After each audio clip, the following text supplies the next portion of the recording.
Welcome to episode 1 of the Identities Podcast.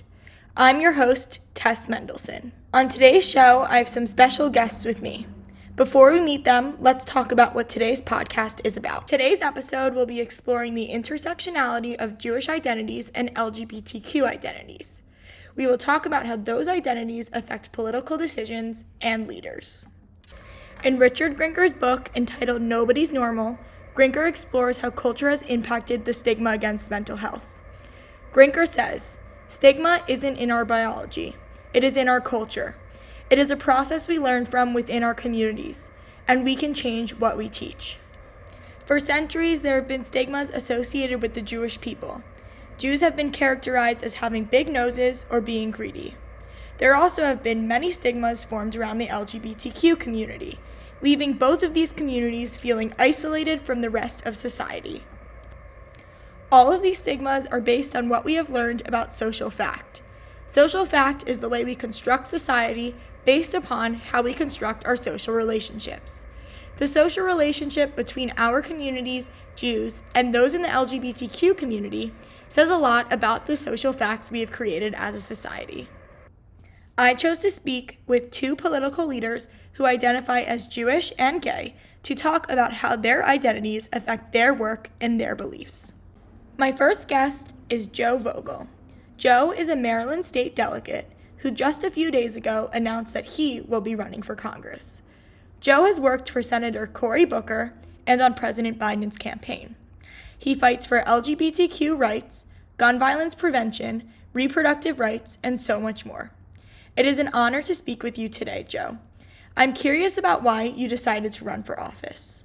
I think there's a few different answers to that question. First is a lot of the experiences that I have had over the course of my life, I think would prepare me to be in a position to really help a lot of people and understand issues in a very personal way and be able to really advocate on those issues. I also think a lot of the challenges that we're dealing with now, whether it's the erosion of democracy, the attacks on fundamental rights, the climate crisis, right? They're really going to have profound consequences for our generation. So I think it's really important that our generation has a voice as those decisions are being made. So I decided to run. When Joe mentions the experiences he has had in his life, he is reflecting on what we have learned about intersectionality in class. Joe has had many experiences in regards to this intersectionality between his political beliefs, sexuality, and religion.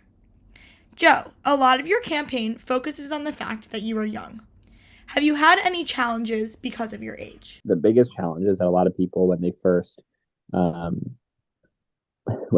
meet them, right, or they first see me, they're like, "Wow, you are very young to be in this position." But I think the truth is that that is usually an obstacle that I face, not just once, but very frequently, right? Whether it's I step into a meeting or, with folks who look at me and they're like, "Oh, who do you work for?"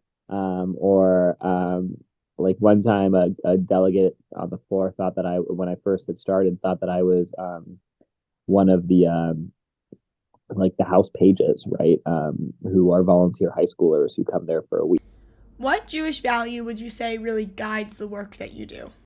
If I'm not for myself, who will be for me? And if I'm only for myself, what am I? That is, I think, at the core of why I fight for the issues that I fight for. And, when it comes to fighting for our community, I'm always there. I'm always speaking up. I'm always fighting on the front lines for the issues that face our community, but also recognizing that there are other communities, other people that are also hurting right now. And we also have really a sacred obligation to fight for those communities and those people as well. If you could tell me one thing about the intersectionality of your religion and your sexuality, what would it be? The fact that I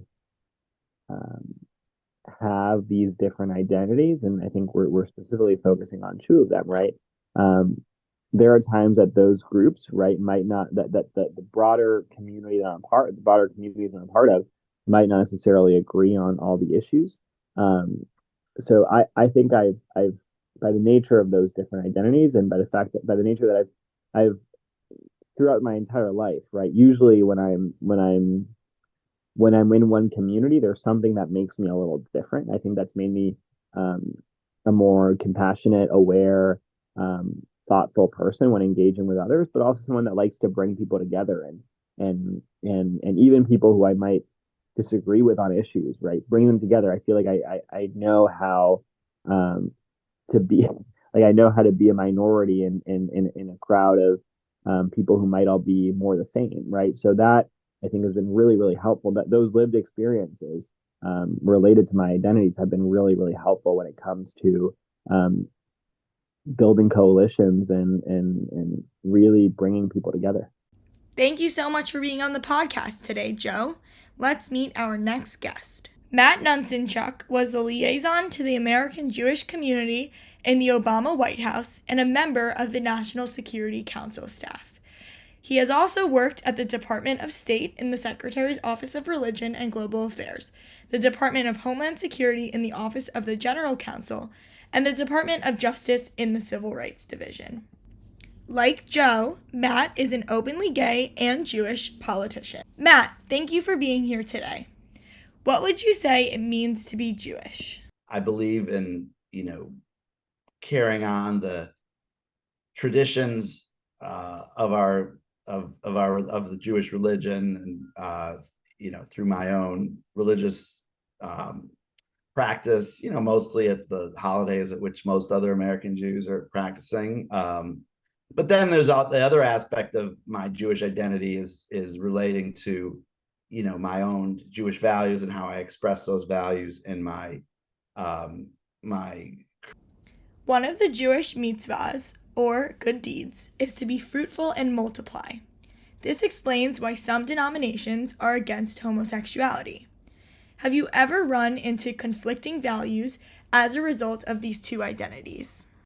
I mean, personally, not so much really, because the world, the Jewish communities in which I'm connected and that I live in are very open to and accepting of LGBTQ Jews. Matt and Joe, thank you so much for being here today. This was the first episode of the Identities Podcast.